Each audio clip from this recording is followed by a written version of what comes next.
Yeah, and that's not an easy matchup at all, No, it unfortunately. isn't.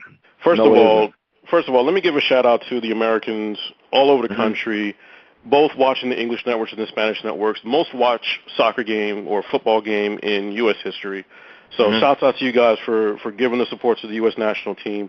The Germany match is going to be an absolutely difficult match because Germany is one of the finest squads in Mhm. football history. Like you can go back into the 50s and 60s. That's how dangerous these guys are. But Right. the U.S. has to do it at bare minimum. They've got to get a tie, and they will absolutely advance. A win, they will absolutely advance. The only thing that we don't want to see is a loss because that makes Right. it mathematically difficult. So, shouts out to the Yanks as they've been nicknamed. We wish them good luck. We wish them well this week, and hopefully they can advance through. So, Mac, I don't know if you've had a chance to catch any more games. What are you thinking of the tournament so far? I'm liking it. I haven't been able to watch a full game per se, but I've been following Rodney's posts Mhm. and other people's posts and getting as much as I can because I'm not really a soccer head, but I do know it's an Football. exciting Football. game. Football. Oh Thank yeah, you, yeah, thank you, thank you. Football. football. we But we're gonna beat into the lexicon. Go ahead, bro. but in watching the while me and Rodney were out trying to get Mhm. interviews, and watching the U.S. game, the goalie played a phenomenal game. He made a lot of stops, and I was impressed by him. Yeah, Mr. Howard's a Um, tough individual, man. He's a yeah, double tough yeah, customer. He just got caught with a bad play at the very end. I mean, I Mhm. don't know too many yeah, goaltenders who really would have stopped that one timer. yeah, yeah, and we got two callers with their hands up, Ooh, Mhm.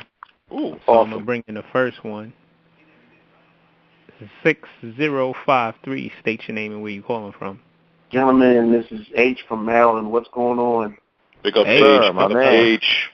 Hey, what's What up, is brother? Thanks for calling man, in, bro. look, I'm just really excited. I just want to hit three quick points, and then the last one we really got to get in on. Let's go. First of all, it's kind of a shock to most people seeing some of the big teams that are already out that just didn't even make it past the group stage. You got number one Spain gone. I mean, Mhm. and Defending people were champions. yeah.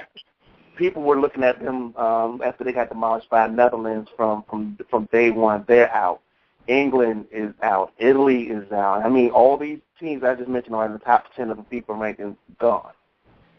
So, I mean, and not only that, they were getting beaten by smaller teams, lesser known. Well, not necessarily lesser known, but lesser quality teams, lesser ranked teams. Mhm. So, kind of not a big surprise, but going on the other side of it, back to Sunday, it was a really good showing by the United States going up against Portugal. Portugal is the fourth-ranked team in the world, and we managed to hang tight. And I mean, to get a draw out of that, and to, matter of fact, just keep Cristiano Ronaldo, who's probably one of the best midfielders in the world, to keep him from scoring. Mhm. That's an accomplishment, considering where our team was 2 years ago defensively. What they showed, even though it was a bad lapse in extra time. And real quick, Steve, let me ask you something. Is it just me, or are they throwing like lots and lots and lots of extra time in a lot of these games? A lot of these games average like 4 minutes in extra time.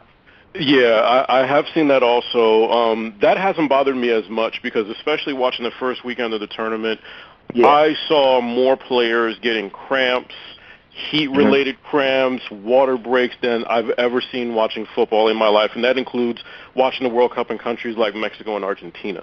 I've Right. never seen it this bad. Like you guys, unless you're sitting down really watching the game from the pre-shows where you see the announcers already covered in sweat. Like I've seen announcers already apologize Whoa. from the beginning of the broadcast because they've got Right. armpit stains just from standing still. That's giving you an Mm-hmm. idea of how humid it is over there and how hot it is. And those guys are in air-conditioned units. You can only imagine the players on the field, Yeah. no timeouts, no breaks. They're literally running back and forth, and in some cases covering 7 meters of running back and forth for 45 Mm. minutes at a time. Right. Right. And they were Right. saying even Sunday how the water break that they took was unprecedented in the World Cup ever. Absolutely, and they're right. It is absolutely unprecedented. That just Mhm. doesn't happen. So yeah, I have Yeah. seen a lot of like 4 minute, 5 minute stoppage times. But you know what? In most cases, it's been necessary. I've only seen a Yeah. couple of games myself where the temperature was below 80 degrees. Yeah. Think about that. So, like, of all the matches that have been played so far, very few have been played in less than 80-degree temperature, and in most cases, the humidity is somewhere above 70 to 80%. That's ridiculous. That's ridiculous. You're just a pile of sweat. I mean, I was just reading somewhere a while ago, Monty, I think it was you that posted it. Somebody posted it in one of my groups about how the U.S. are preparing by taking salt pills for the game. You've got to use every means imaginable.